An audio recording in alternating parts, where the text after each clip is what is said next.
Bapak Ibu hadirin sekalian, selamat datang di acara webinar hari ini, Reducing Operating Cost. Pagi hari pagi yang indah ya, waktu yang tepat untuk upgrade diri lagi dengan ilmu-ilmu baru yang padat dan juga informatif tentunya. Perkenalkan saya Laurel, dan hari ini saya akan memandu acara webinar kita, Reducing Operating Cost, di mana Bapak Ibu di sini bisa mendapatkan insight seputar increasing competitive advantage using SAP Business One, optimize IT infrastructure, fundamental cost reduction strategies in SAP Business One, dan juga cost reducing benefits of using SAP. Kepada yang terhormat para pembicara dan juga peserta webinar, saya mewakilkan para penyelenggara untuk mengucapkan terima kasih sudah menyempatkan waktu untuk hadir pagi hari ini. Nah, webinar Reducing Operating Cost ini merupakan kerjasama antara PT Sistem Anugrah Prima, PT Semesta Teknologi Informatika, dan juga PT Sterling. Webinar hari ini terdapat dua sesi. Sesi pertama akan dibawakan oleh Bapak David Irawan dari PT Sistem Anugrah Prima, kemudian akan dilanjutkan dengan sesi kedua yang akan dibawakan oleh Bapak Imam Febrianto dari PT Semesta Teknologi Informatika. Nah, seiring perjalanan webinar hari ini nih, apabila Bapak Ibu memiliki beberapa pertanyaan yang ingin ditanyakan, feel free banget untuk taruh pertanyaan di link yang akan dibagikan oleh tim kita di akhir sesi, akan dijawab oleh pembicara kita hari ini juga. Nah, ikutin terus acara kita hari ini ya, karena kita bakal bagi-bagi voucher GrabFood juga. Caranya mudah sekali, di akhir acara Bapak Ibu bisa mengisi feedback form yang akan dibagikan oleh tim kita. Nanti kalau sudah mengisi, Bapak Ibu akan otomatis masuk ke dalam list undian untuk door prize kita hari ini. Oke, tanpa berlama-lama lagi, saya akan langsung serahkan ke perwakilan dari PT STEM, Bapak Andi, untuk bisa memberikan welcome speech. Waktu saya persilahkan. Selamat pagi, Bapak Ibu semuanya. Salam sehat semua ya. Bersyukur kita boleh ketemu lagi di webinar 2 mingguan ini ya. Jadi saya mewakili teman-teman dari PT Sterling Tulus Cemerlang. Kita bersama dengan SAP di Bandung sebagai partner kita, memang yang fokus untuk industri tertentu, khususnya garment ya, dan juga di area Jawa Barat ya. Makanya kenapa kita bekerja sama. Dan juga ada beberapa features yang kita bekerja sama juga, seperti yang mungkin yang lalu sempat sudah di-sharingkan juga ya, bagaimana kita mengoneksikan SAP Business One itu dengan Google Assistant ya. Jadi ke depan bagaimana owner atau CEO gitu ya, hanya dengan menggunakan Google Assistant kita sudah bisa terkoneksi dan mengambil data-data KPI. Jadi semoga seminar-seminar 2 mingguan ini bisa membawa manfaat buat teman-teman semua. Kalau ada pertanyaan-pertanyaan silakan sampaikan. Dan kita bersyukur hari ini kita kedatangan juga teman-teman dari PT STI ya, yang akan men-sharingkan mengenai networking ya, jaringan, dan yang nggak kalah penting, apalagi di masa-masa pandemi ini teman-teman, kita banyak di hit ya dengan malware dan segala macam ya. Jadi penting banget di masa-masa ini security dan hal-hal mengenai jaringan ya. Selain kecepatan juga kita harus mempertimbangkan aman ya, keamanan. Kira-kira gitu aja dari saya. Silakan enjoy acaranya. Kita relax saja ya. Saya kembali ke Laurel. Terima kasih sekali lagi. Ya, terima kasih Pak Andi untuk kata sambutannya. Tanpa berlama-lama lagi, saya langsung serahkan ke Bapak David Irawan untuk bisa memulai sesi pertama. Waktu saya persilahkan. Oke, terima kasih Laurel. Selamat pagi Bapak Ibu. Salam sehat selalu. Saya akan share slide saya.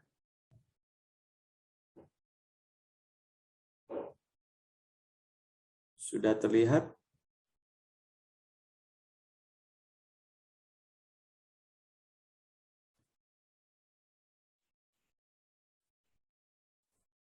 Sudah ya, slide saya bisa dilihat ya.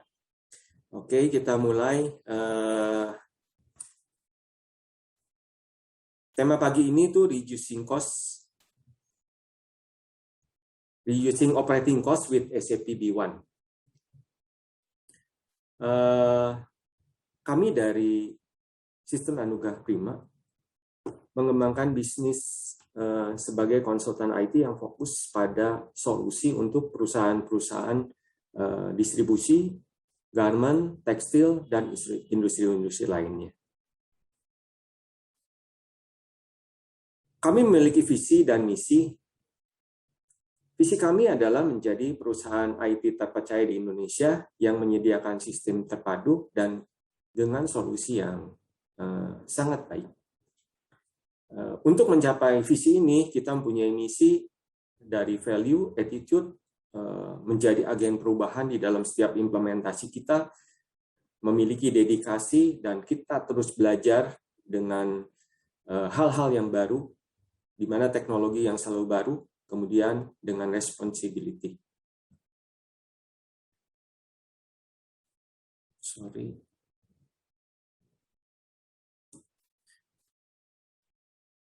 SAP Bandung atau Sistem Anugerah Prima Bandung itu mulai ada tahun 2019. Tapi kita bangun ini tuh bukan di tahun 2019, tapi dari tahun 1985 institusi ini tuh sudah ada. Munculnya Microsoft, kemudian RC di tahun 2001. Berikut di tahun-tahun berikutnya kami juga memulai dengan menggunakan aplikasi-aplikasi ERP yang waktu itu brandnya cukup terkenal di Indonesia, seperti SAP, Navision. Navision-nya sebelum masuk ke Microsoft, yang saat ini jadi Microsoft Dynamics. Kemudian kami juga menjadi partner dari Microsoft. Kami punya produk juga yang namanya PeopleShape. Kemudian kami berpartner juga dengan AWS. Terakhir itu kami untuk acara ini kami berpartner dengan STEM, Styling Turus Cemerlang, di mana kami juga untuk SAP kita punya aplikasi yang bisa dikolaborasikan dengan SAP B1, iRip, dan ada beberapa produk yang nanti dalam slide selanjutnya akan lebih jelas. Sebelum mulai dengan paparan SAP B1-nya atau reducing cost dengan SAP B1, saya akan putarkan satu video dulu. So your business is growing, which is good, except it means you've got to change the way things work. See, when you were small, your people could talk to each other directly, exchange information, whatever. But these days, things are not so simple. Your company's bigger, there's more people, they're working remotely or in new locations, and you need to tie them all together. And to make matters worse, all these random spreadsheets and databases you use to run the business don't talk to each other at all. All of this keeps your business from getting to the next level. You need to expand to new product lines, new markets, new suppliers. But since you're drowning in details as it is, there's no way you could pull it off. But what if you could ditch the insanity and get visibility and complete control of your business back, both now and for the future? Well, that's exactly the idea behind Business One from SAP. It's a complete, integrated solution designed exactly for small businesses. It gives complete visibility and control over all facets of your organization at an affordable price. No more one-size-fits-all solutions. Business One is easy to customize to suit your specific needs without needing a huge IT department. So your people can stay connected just like the old days, and everyone gets the info they need, whether they're across the hall or across the globe. And as your needs change, so can the tools you use to manage them. Best of all, Business One gives you business value that you can see and measure. Your people become more productive, your processes are streamlined, your decisions become more strategic. Put simply, you're smarter, faster, more efficient, and more responsive, which means less headaches for you and more money in the bank. Learn more today at sap.com/businessone.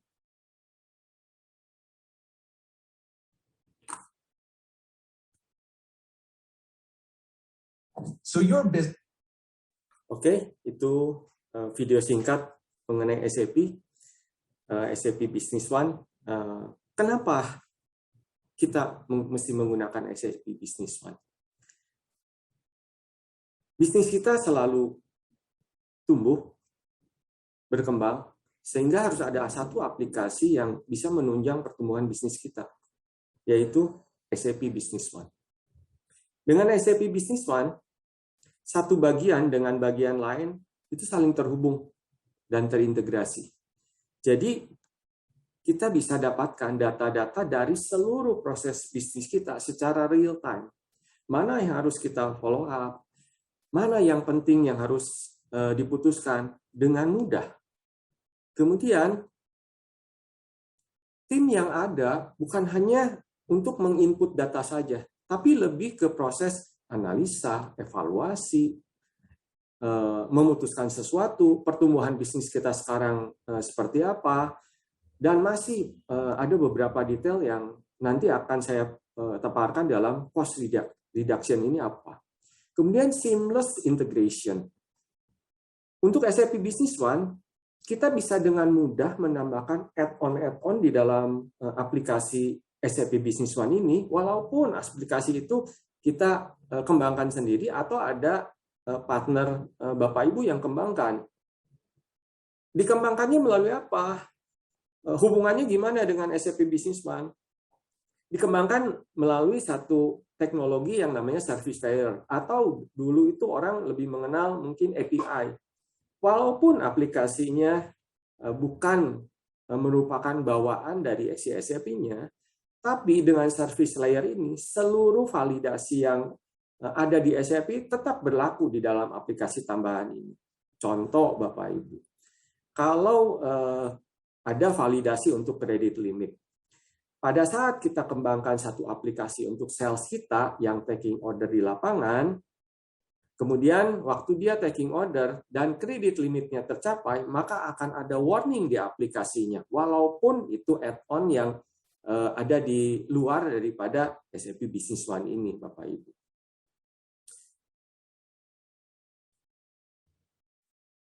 Nah, kalau kita berbicara tentang mengurangi biaya, bagaimana SAP Business One bisa mengurangi biaya? Saya akan bawakan dalam 7 poin. Yang pertama ini, lower cost teknologi. Kenapa SAP Business One disebut lower cost teknologi? Ini ada satu contoh di sini yang saya tuliskan di presentasi. Ini satu contoh untuk mendukung satu aplikasi bisnis waralaba yang punya 55 lokasi. Dengan SAP Business One hanya diperlukan satu orang internal yang bisa memaintain dan mendukung aplikasi yang ada di perusahaan itu. Tentunya dengan satu orang IT ini berarti biaya untuk operasional si company ini akan sangat rendah. Kita tidak perlu lagi merekrut satu tim IT khusus untuk mengembangkan satu program aplikasi yang kita perlukan. Cukup dengan memakai SAP Business One, Bapak Ibu sudah bisa menggunakannya dan menjawab kebutuhan Bapak Ibu saat ini.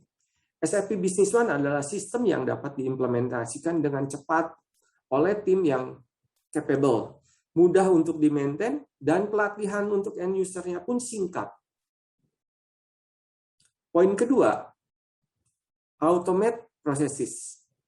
Teman-teman, kita sering menghabiskan waktu untuk pekerjaan, administrasi, dan komunikasi yang nggak efisien sebenarnya. Nah, SAP Business One memberikan solusi buat kita untuk mengotomatisasi proses kita.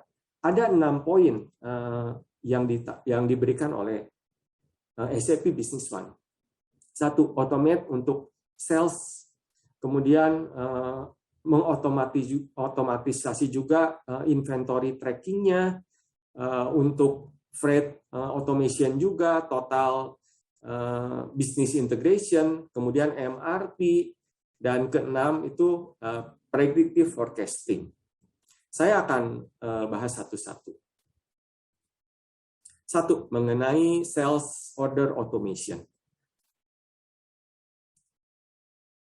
Sales order automation dari SAP Business One atau di dalam modul Sales Management modul menyediakan tools untuk membantu kita mengolah seluruh proses penjualan dan customer life cycle secara efisien.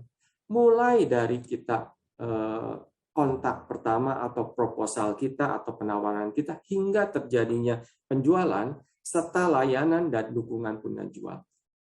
Sales order automation itu mencatat dan memeriksa jumlah persediaan. Kalau kita di dalam pekerjaan sehari-hari kita mencatat dan memeriksa persediaan kita secara manual untuk memenuhi pesanan pelanggan, untuk memenuhi order dari buyer-buyer kita, akan memakan waktu dan sulit untuk memaintainnya, rentan terhadap kesalahan. Kita tidak setiap saat dapat mengetahui secara pasti kapan produk kita atau barang kita itu bisa tersedia dan bisa memenuhi pelanggan kita. Kapan produk itu dapat kita kirim. Namun dengan SAP Business One, seperti yang videonya tadi Bapak Ibu bisa lihat, seluruh data yang ada itu bisa terkolaborasi menjadi satu kesatuan yang terintegrasi. Dan itu membuat setiap proses kita, khususnya waktu sales order, itu tuh dapat menyederhanakan proses sales order kita. Kita dapat memastikan order yang kita terima itu tuh dapat terhubung dengan inventory di persediaan kita secara real time. Dengan SAP Business One, kita dapat mengotomatisasi dan menyederhanakan proses itu. Ketika kita menerima sales order, kita bisa langsung dapat melihat jumlah persediaan. Jadi salesperson kita bisa langsung melihat persediaan di warehouse kita ada nggak nih? Item itu tersedia nggak di gudang kita? Seandainya item itu tersedia di gudang kita, bagian gudang akan dapat mempersiapkan barang tersebut, mempackingnya dan mengirimkannya. Setelah pengiriman, order yang diinput ke dalam sistem secara otomatis akan mengupdate nilai persediaan atau kuantiti persediaan kita. Dengan informasi ketersediaan barang yang selalu dapat dilihat oleh bagian penjualan kita, maka kita dapat memberikan pelayanan yang terbaik untuk pelanggan-pelanggan kita atau buyer-buyer kita. Dan membuat pekerjaan kita lebih mudah. Kita dapat terhindar dari situasi di mana kita nggak bisa mencukupi atau mengirimkan barang yang sudah diorder. Ya, jadi dengan SAP Business One, kendala itu kita bisa atasi. Ya, kemudian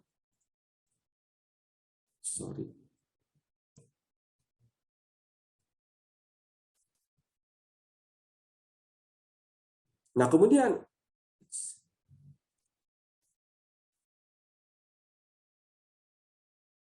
maaf Bapak Ibu.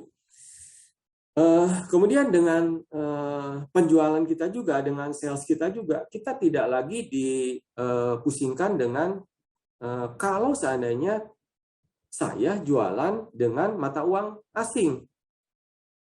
Kita tidak perlu lagi dipusingkan dengan bagaimana cara menghitungnya.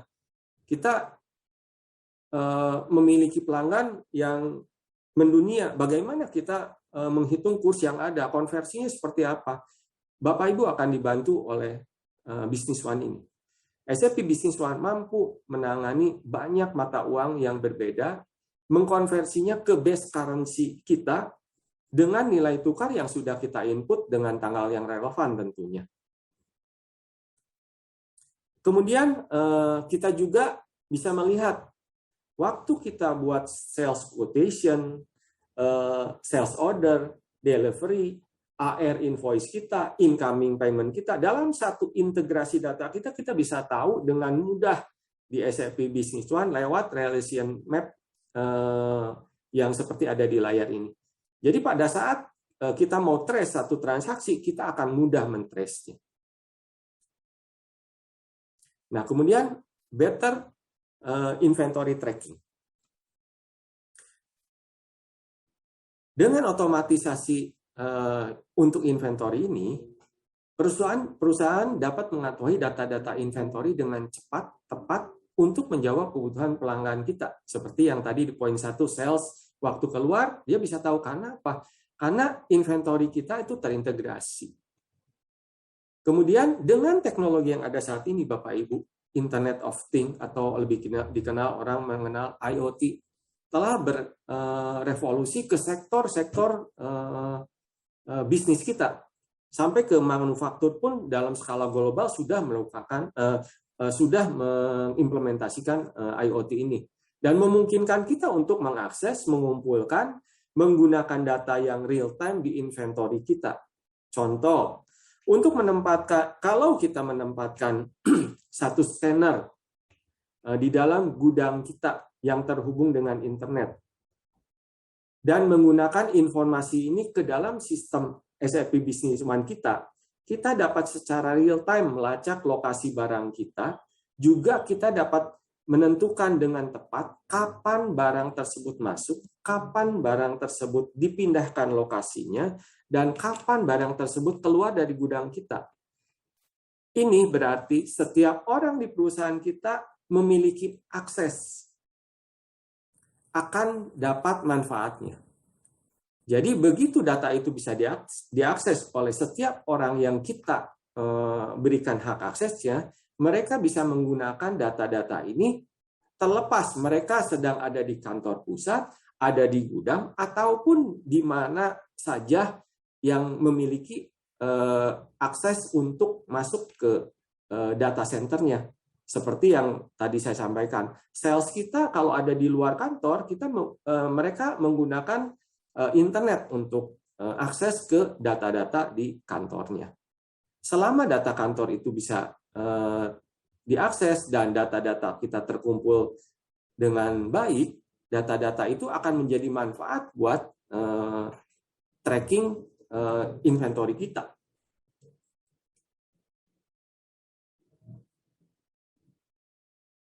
Ini salah satu report yang bisa Bapak Ibu dapat nanti kalau memakai SAP Business One. SAP Business One juga mengadopsi bin location. Nah, kemudian untuk courier automation. Saat ini kalau kita punya barang ingin dikirim, banyak sekali kurir yang sudah menggunakan teknologi-teknologi yang kita bisa track. Dengan solusi seperti SAP Business One, Bapak Ibu dapat mengoptimasikan sebagian besar pengiriman dengan mengintegrasikan teknologi-teknologi yang sudah ada saat ini. Bisa mengintegrasikan teknologi yang sudah kurir kita punya.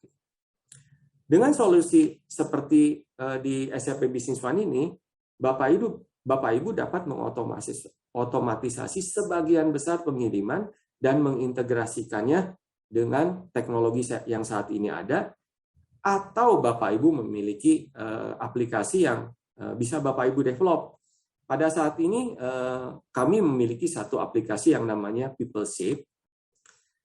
PeopleShape ini merupakan aplikasi yang bantu tracking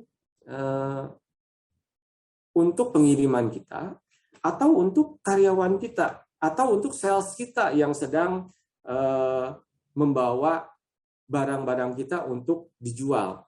Itu bisa dilakukan. Karena karyawan atau kendaraan yang kita pakai untuk mengirim, kita bisa track kapan pengiriman ini sampai di tempat, kapan pengiriman itu sudah selesai. Nah, kita bisa track itu. Berikut ada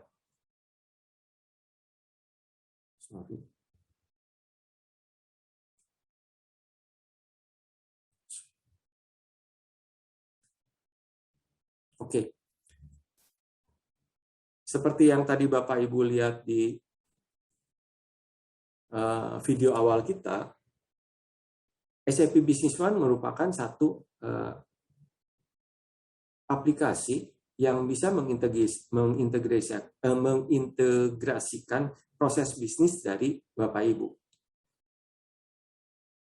Sifatnya integrated dan merupakan satu package. Jadi begitu Bapak Ibu memiliki aplikasi SAP Business One, Bapak Ibu tidak usah lagi berpikir bahwa pembeliannya gimana, penjualannya seperti apa. Softwarenya sudah satu paket dan terintegrasi. Bapak Ibu tinggal mengimplementasikannya saja. Seandainya ada satu bagian yang tidak menjawab kebutuhan Bapak Ibu bisa tambahkan dengan yang tadi saya sampaikan. Satu aplikasi atau add-on yang dikembangkan dengan menggunakan teknologi service layer atau API.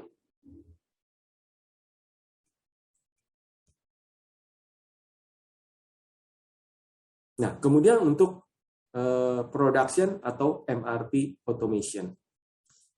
Kalau Bapak Ibu memiliki satu bagian untuk produksi,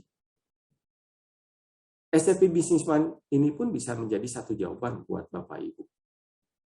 SAP Business One bisa menjadi jawaban di dalam penyediaan material. Jadi pada saat kita melakukan satu proses produksi, tentunya kita harus punya planning untuk kapan barang itu harus shipping atau kapan barang itu harus kita kirimkan, kapan barang itu harus kita produksi, kapan barang itu harus sudah kita beli material, raw materialnya. Jadi urut-urutan proses yang ada, kita bisa atur di dalam aplikasi SAP Business One ini agar apa yang jadi target Bapak Ibu dalam shipment, itu tuh bisa kita tarik mundur. Kapan kita beli materialnya, kapan produksi itu harus sudah masuk di line produksi, sehingga barang jadinya, finish good-nya, dapat Bapak Ibu kirim dengan tepat waktu. Kemudian, SAP Business One ini juga dapat menghitung biaya standar, rata-rata pergerakan, kemudian bisa menggunakan metode FIFO juga atau metode lain-lainnya.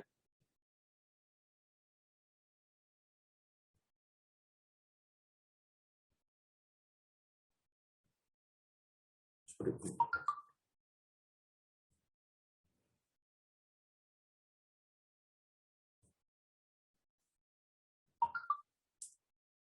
Poin ke-6, predictive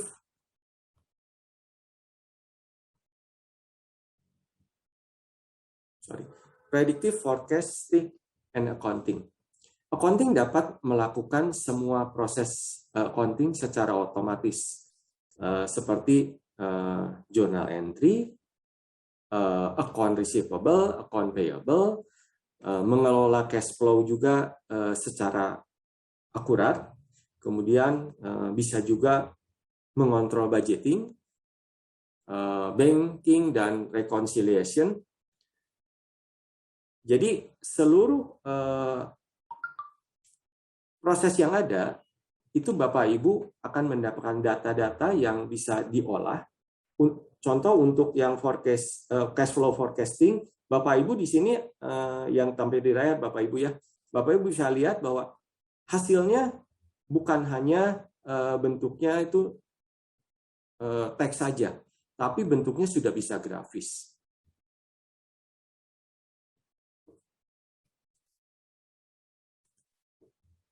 Ini untuk budgeting juga. Kemudian ada salah satu riset yang kita ambil dari MIT Sloan School of Management.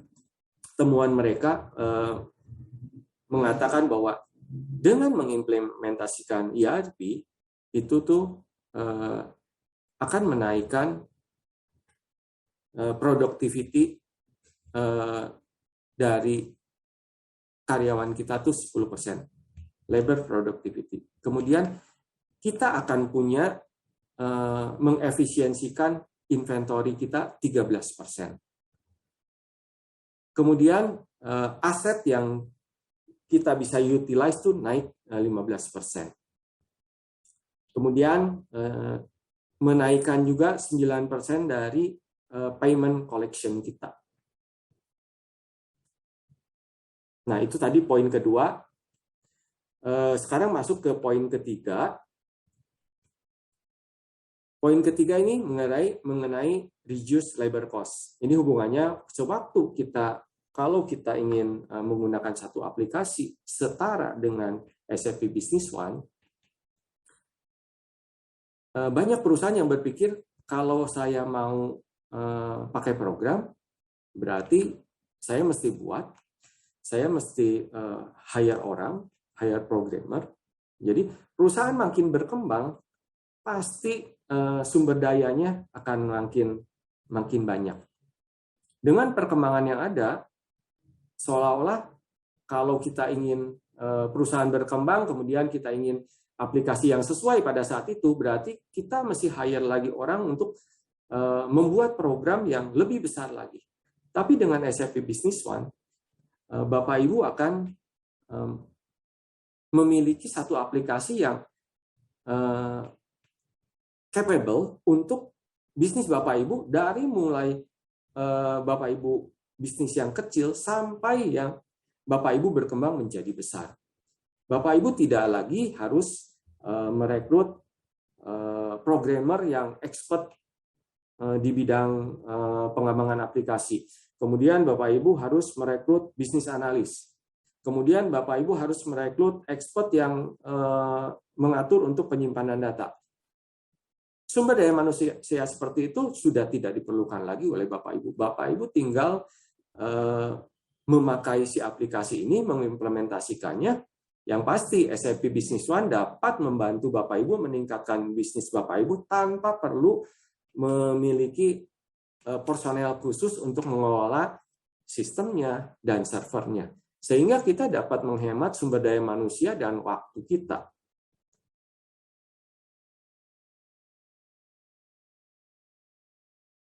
Nah, kemudian dengan SAP Business One,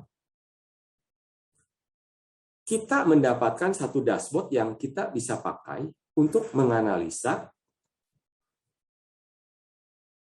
mengevaluasi, dan mengambil keputusan dalam proses bisnis kita.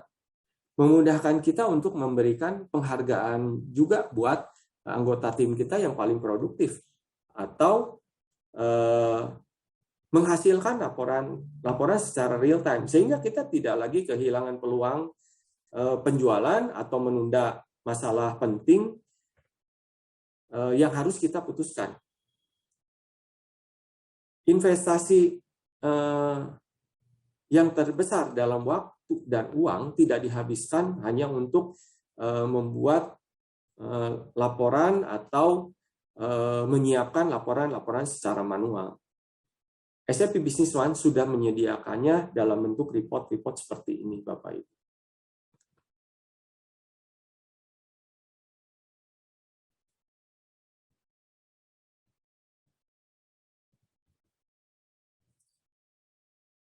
Manufacturing process can be quickly. Jadi dengan SAP Business One, Bapak Ibu bisa menghindari biaya simpan atau barang-barang cacat yang biayanya akan mahal. Bapak Ibu dapat mengatur penyimpanan dengan lebih efektif.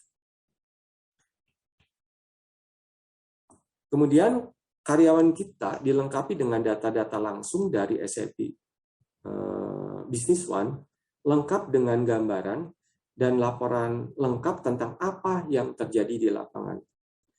Sehingga apa yang mereka harus lakukan, mereka akan bisa dapat evaluasi dan putuskan dengan cepat.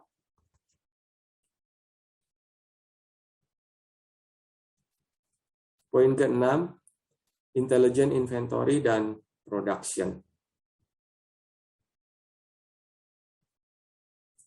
Intelligent inventory dan production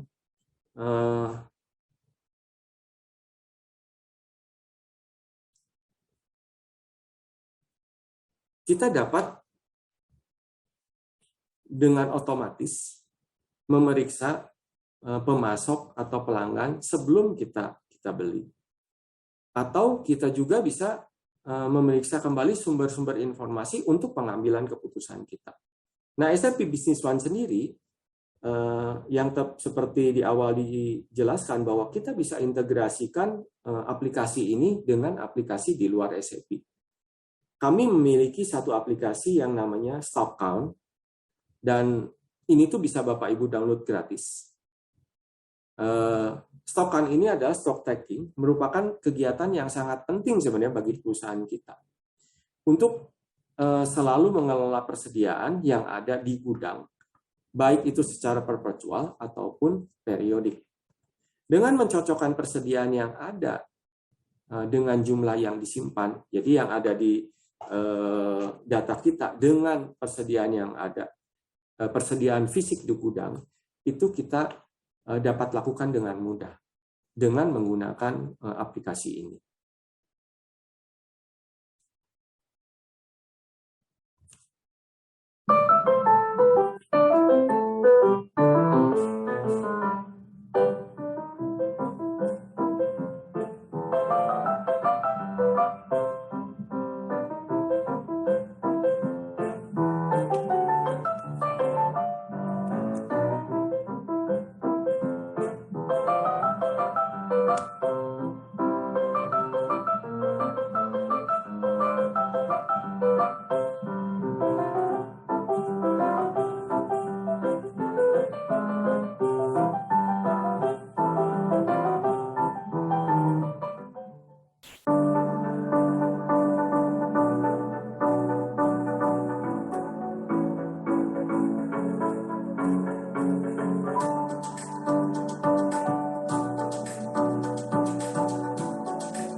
Bapak Ibu, yang barusan tadi itu adalah satu aplikasi yang namanya Stockcount.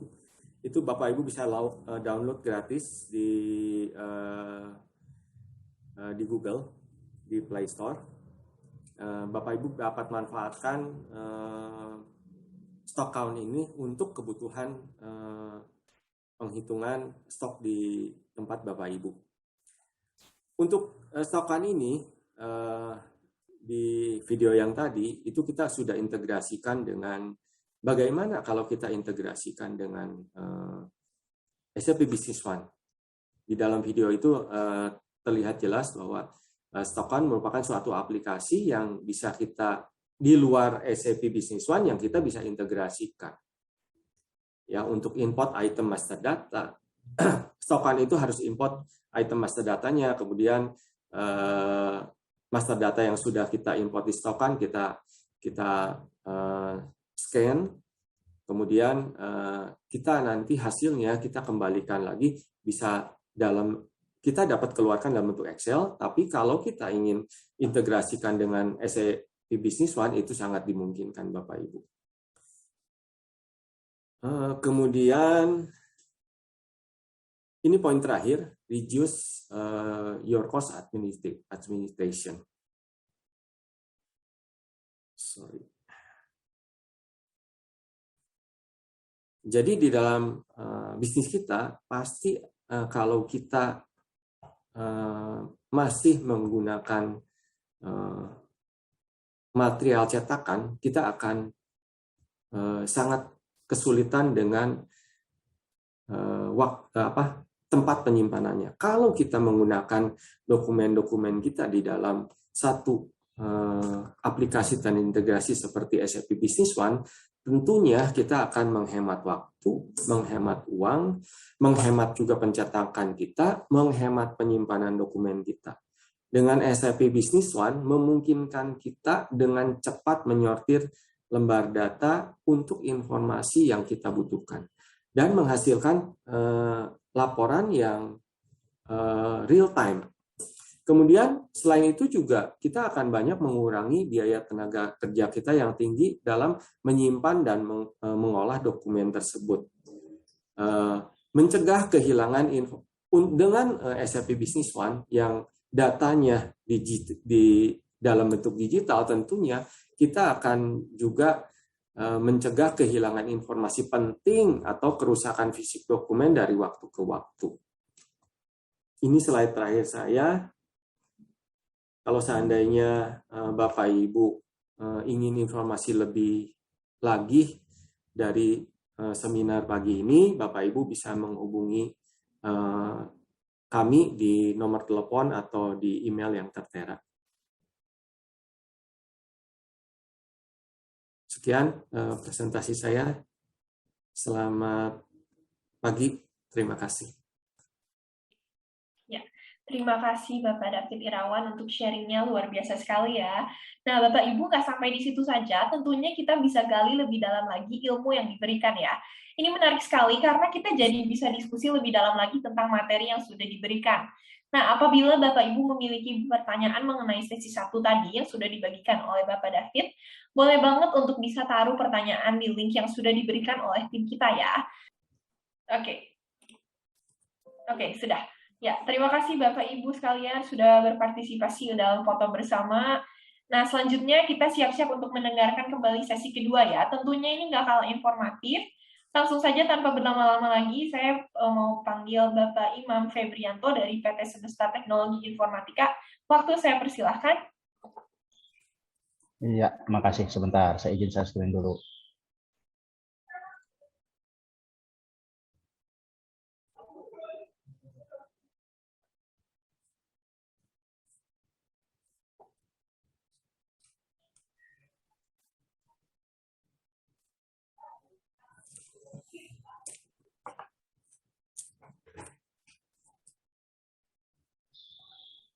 Screen saya apa sudah terlihat?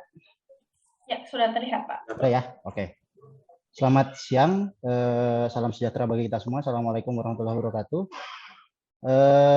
Sebelum saya mulai, izinkan saya perkenalkan diri terlebih dahulu. Nama saya Nur Imam Febrianto, saya dari Semesta Teknologi Informatika Jadi saya akan coba share sedikit terkait sebenarnya how to lah ya, atau beberapa tips dan trik mungkin ya, how to optimize IT infrastructure.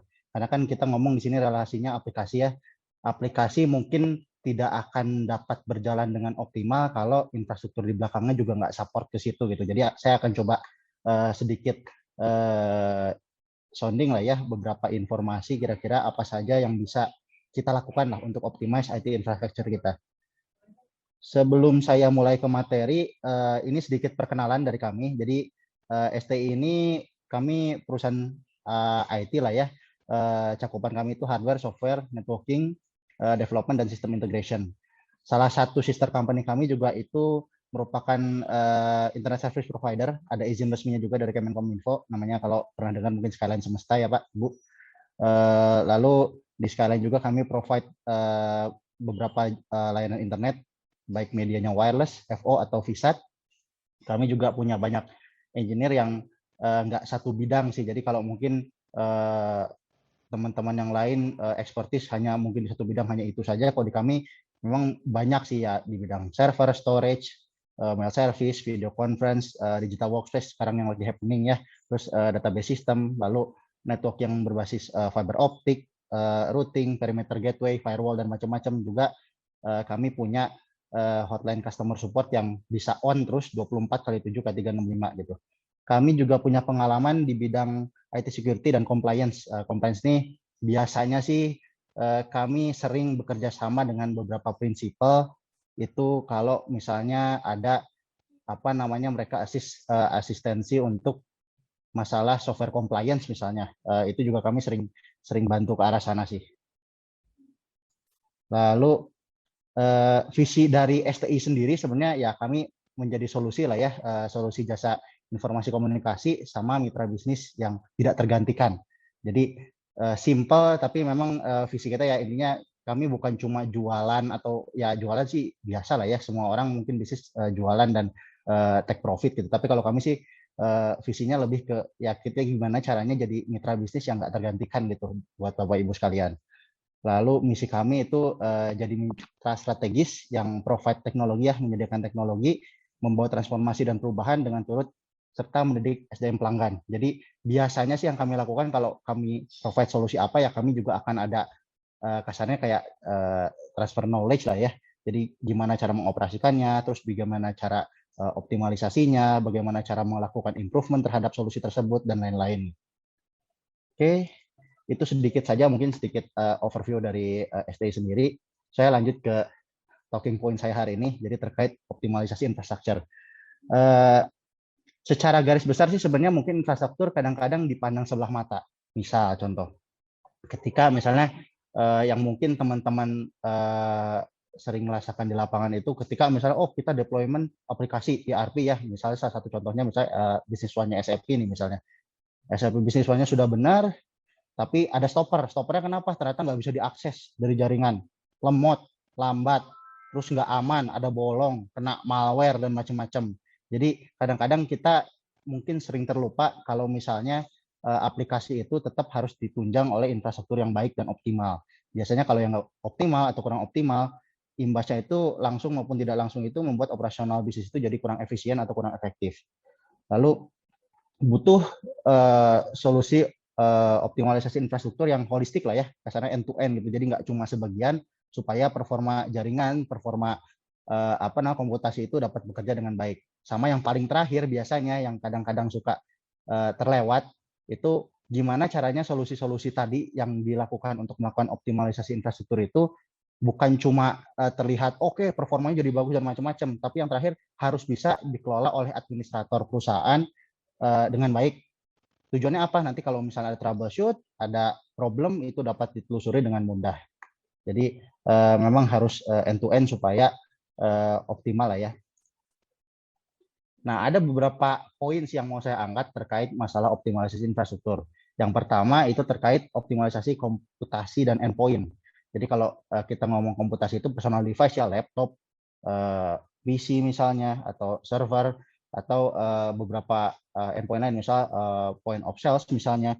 Nah, biasanya ada juga case di mana kalau di beberapa perusahaan misalnya masih pakai server atau PC yang kurang reliable dan tidak up to date. Ini sebenarnya mungkin masih jalan, cuma ada impact lain, misalnya performanya jadi lambat misalnya, atau harusnya ini modul ini bisa jalan nih, aplikasi ini bisa jalan, tapi ternyata karena nggak kompatibel dengan operating system dan macam-macamnya, akhirnya nggak bisa diklik lah, nggak harusnya outputnya keluarnya data apa, malah keluarnya cuma sebagian misalnya, itu sering terjadi di lapangan.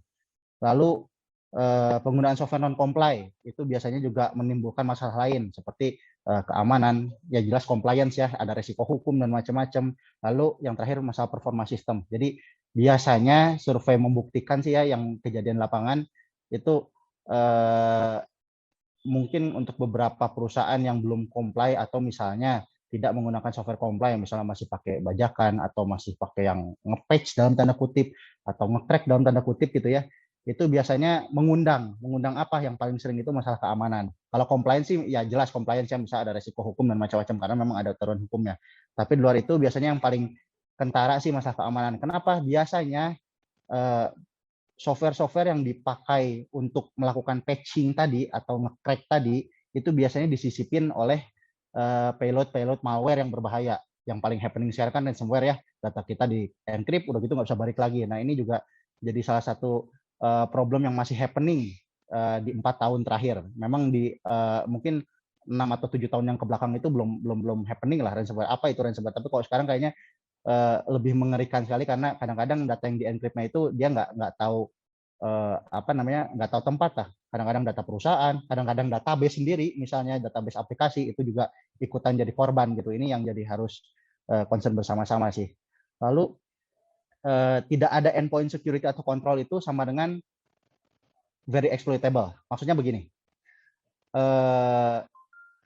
kalau misalnya kita tidak melakukan kontrol terhadap penggunaan device kantor atau akses terhadap jaringan kantor atau akses terhadap aplikasi kantor, berarti sama dengan kita membuka pintu untuk exploit itu seluas-luasnya dan selebar-lebarnya. Kenapa begitu? Karena biasanya contoh yang paling sering kejadian seperti malware aja ya, malware apapun itulah, worm atau ransomware atau apapun itu.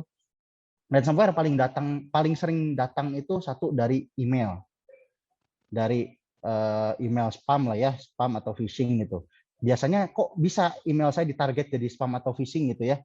Biasanya karena misalnya suka, di lapangan itu masih banyak yang misalnya download MP3 gratis, tapi pas di download misalnya isinya exe, main double klik aja. User kan nggak tahu kadang-kadang.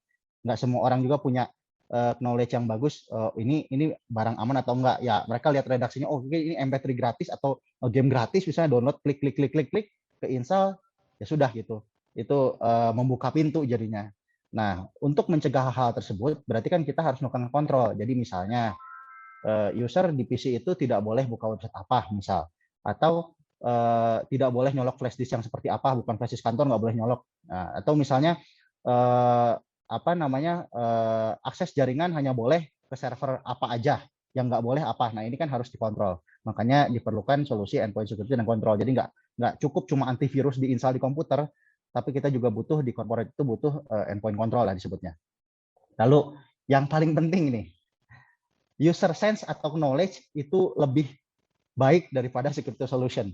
Saya sering ngobrolnya begini sih ke teman-teman atau customer kami. Sehebat-hebatnya, secanggih-canggihnya solusi security, tetap yang paling canggih itu manusia.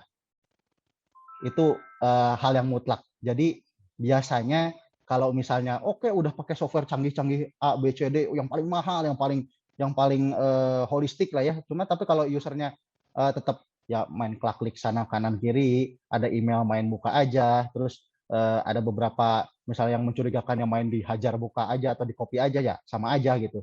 Jadi solusi lain biasanya kami sih selalu menyarankan harus ada juga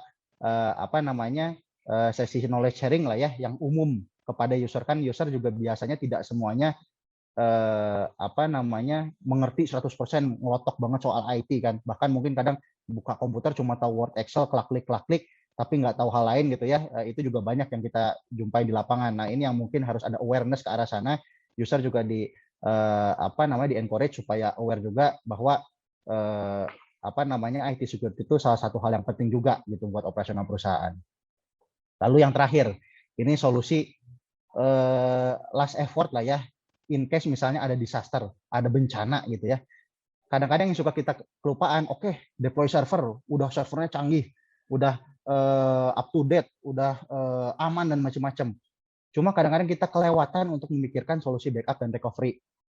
In case misalnya, amit-amit dalam tanda kutip ya Bapak Ibu, misal servernya nggak tahu, misalnya ruang servernya kebakaran misalnya, ada disaster, atau misalnya kena ransomware nggak sengaja ke seluruh server gitu. Berarti kan solusinya salah satunya yang paling gampang itu melakukan recovery dari backup yang kita sudah siapkan gitu ya. Nah ini juga salah satu poin yang penting. Kalau tidak ada solusi ini, saya nyebutnya sih single point of doom.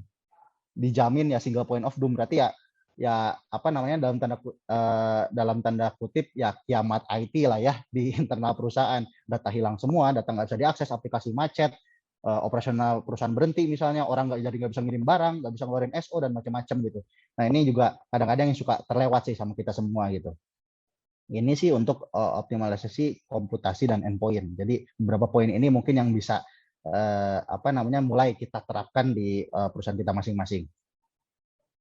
Lalu terkait jaringan, nah ini juga kadang-kadang isu yang penting-penting nggak penting. Dibilang mungkin dianggap apaan sih jaringan, ya yang penting connect, yang penting nyolok, yang penting bisa di-ping, yang penting bisa diakses, dan gitu. Tapi kadang-kadang juga jadi isu di belakang. Kenapa? Misalnya tadi saya sudah ngomong, anggap aja kita sudah deploy aplikasi, tadi misalnya deploy ERP seperti Business One misalnya.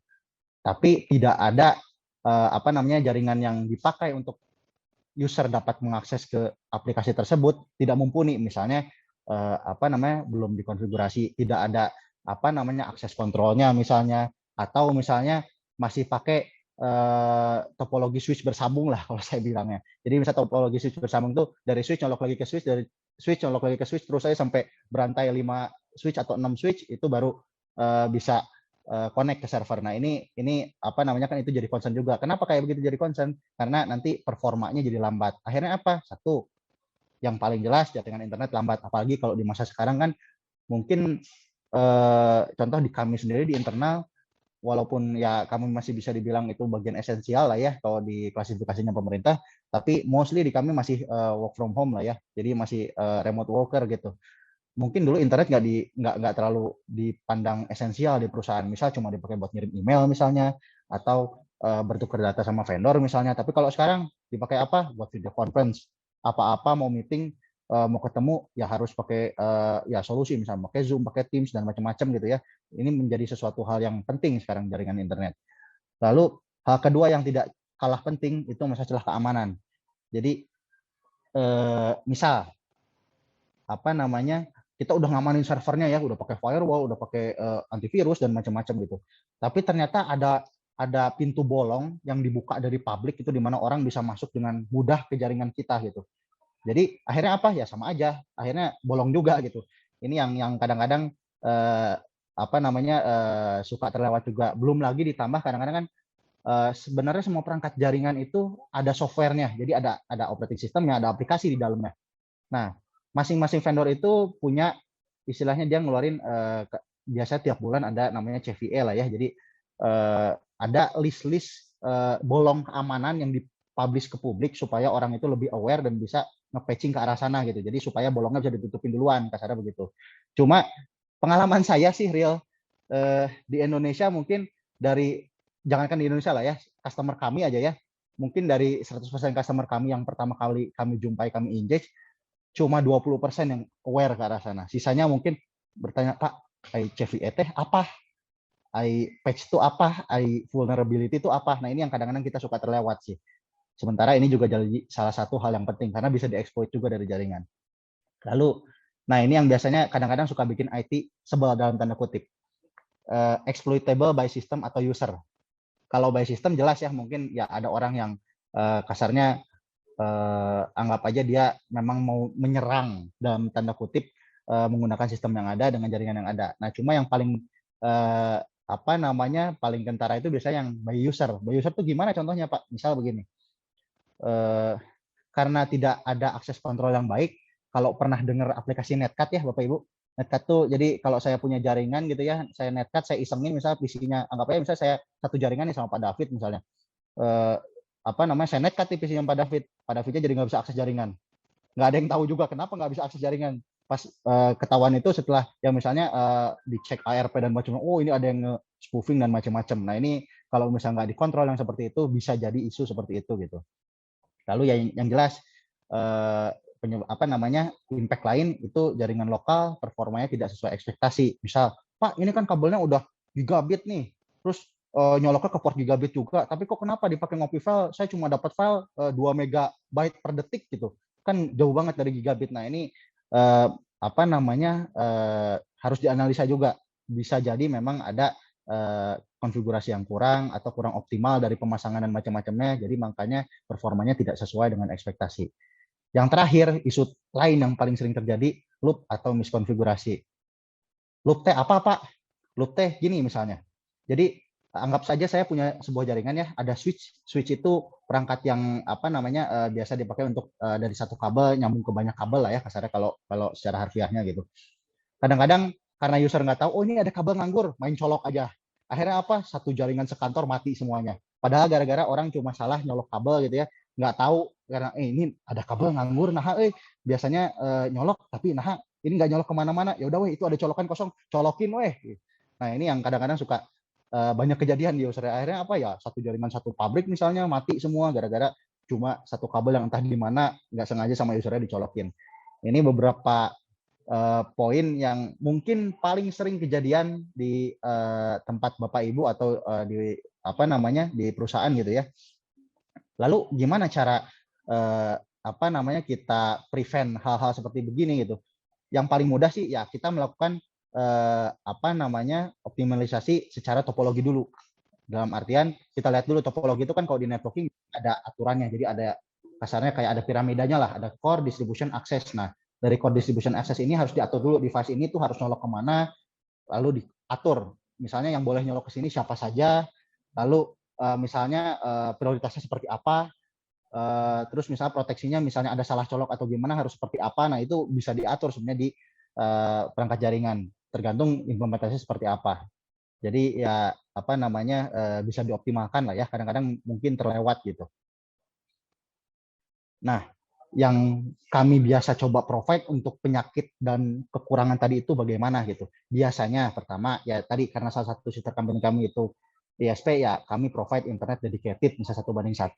Lalu misal Bapak Ibu cabangnya banyak, jadi mau pasang aplikasi servernya di pusat, cabangnya banyak lah ya, misal anggap aja 30-40 cabang gitu di luar kota semuanya. Nah, salah satu solusi untuk mengkoneksikan antara cabang dengan pusat supaya aman itu bisa menggunakan namanya teknologi virtual private network atau VPN. Nah, VPN ini nanti saya jelaskan di belakang ya. Untuk internet sendiri atau VPN itu biasanya tetap ada kapasitas atau speed-nya. Nah, yang biasa kami deliver itu simetris antara upload dan download. Biasanya kan kalau ada yang pakai provider X gitu ya, downloadnya misalnya dapat 20 mega, uploadnya mungkin untuk kirim data itu cuma 1 mega. Kalau untuk browsing oke, Bapak Ibu, tapi untuk misalnya untuk kirim-kirim data ERP atau berkirim email misalnya atau file sharing, ini bakal suffer. Kenapa? Karena biasanya untuk aplikasi seperti ini itu lebih banyak butuh uploadnya daripada downloadnya, begitu. Lalu yang paling penting sih biasanya masalah SLA. Jadi tingkat layanan SLA yang biasa kami deliver ke customer itu 99,5%. Jadi kasarnya provider itu hanya dikasih toleransi 0,5% boleh mati atau bermasalah dalam 1 bulannya. Lebih dari itu harus ada namanya ya kompensasi atau restitusi gitu. Jadi sesuai dengan servisnya. Lalu kami juga biasa provide solusi proactive monitoring. Jadi proactive monitoring itu begini. Biasanya kalau monitoring itu kan mungkin kalau udah masalah kita baru action ya. Nah, kalau di proactive monitoring itu bahkan sebelum kita tahu itu bermasalah, biasanya agent kami sudah reach ke Bapak Ibu, ngomong, oh ini mati gimana gitu, atau ini ada failure nih, mau gimana. Biasa kita ada sebelum jadi masalah udah informasi seperti itu. Dan manage service. Jadi kalau misalnya untuk service supporting ya, misal contoh untuk mail server misalnya yang tidak inline banget dengan line of business tapi terpakai gitu. Ini kan kadang-kadang suka habiskan resource di sana ya. Nah, kami juga provide managed service untuk itu salah satunya. Jadi perusahaan bisa lebih fokus ke line of business application-nya atau line of business services-nya daripada nge-support misalnya ya email service dan macam-macam gitu. Lalu kami juga biasa provide solusi bandwidth on demand. Bandwidth on demand itu maksudnya misal, di akhir bulan misalnya butuh transaksi naik, butuh internet rada besar nih. Gimana? Nah, di kita itu bisa kasih bandwidth on demand dalam waktu-waktu tertentu, misalnya minta naik 2 kali lipat atau berapa gitu. Nanti sesuai dengan servisnya. Lalu yang terakhir biasanya kami provide juga optimalisasi infrastruktur. Jadi bermitra dengan kami nggak cuma masalah jual beli, itu sih umum lah ya. Kami juga biasanya ini sih jadi mitra untuk misalnya mau ada konsultasi teknologi, misalnya mau ngobrol sama kami, kira-kira bikin milestone untuk 5-10 tahun ke depan itu teknologi di kami harus bagaimana. Nah, itu kami biasa diajak diskusi untuk hal itu sih. Dan itu biasanya menjadi bagian dari value layanan kami. Nah, ini beberapa contoh misalnya untuk layanan jaringan ya, yang VPN atau internet. Kita juga punya beberapa metode akses. Ya, FO sih kayaknya mungkin sudah umum ya. Jadi sekarang internet ke rumah pun sudah pakai fiber optik dan macam-macam. Lalu kalau misalnya untuk beberapa rural site atau bahkan di kota pun yang butuh setup lebih cepat, provisioning lebih cepat, bisa juga pakai wireless radio. Dan terakhir, ini yang kalau misalnya di daerah rural atau di tengah laut, misalnya kami juga punya banyak customer yang pelayaran gitu ya, itu bisa pakai teknologi VSAT. Kalau VSAT kan istilahnya selama kena bisa melihat line of sight ke langit gitu ya, dia pasti dapat sinyal walaupun memang ada prosesnya gitu. Nah, ini yang mungkin jadi salah satu yang penting sih untuk masalah VPN. Jadi VPN itu intinya teknologi yang memungkinkan Bapak Ibu untuk mengkoneksikan antar node jaringan secara aman dan privat. Node jaringan itu maksudnya apa, Pak? Bisa jadi misal dari rumah ke kantor, atau dari kantor cabang ke kantor pusat misalnya. Kita sih nyebutnya kalau di teknisnya ada sebutnya site to site dengan point to site. Kalau site to site itu misalnya misalnya dari cabang ke pusat, itu gimana caranya dikoneksikan secara aman dan privat. Privatnya maksudnya gimana, Pak? Privat itu tidak melewat jalur publik. Jadi data Bapak Ibu dijamin secure, tidak terekspos ke luar, ke internet. Itu yang mungkin salah satu poin yang harus dipertimbangkan, masalah privasi data gitu. Kalau di publik kan ya otomatis datanya pasti ke open ke publik kan, ya ada kemungkinan, tidak menutup kemungkinan misalnya ada orang yang mau jahat lah misalnya mau nge-exploit atau apa gitu ya, bisa nge-tap di tengah lewat jaringan publik, karena kan it's possible gitu, karena di publik ya siapapun bisa akses ke publik gitu. Kalau di privat kan yang nggak punya akses ya udah nggak bisa gitu.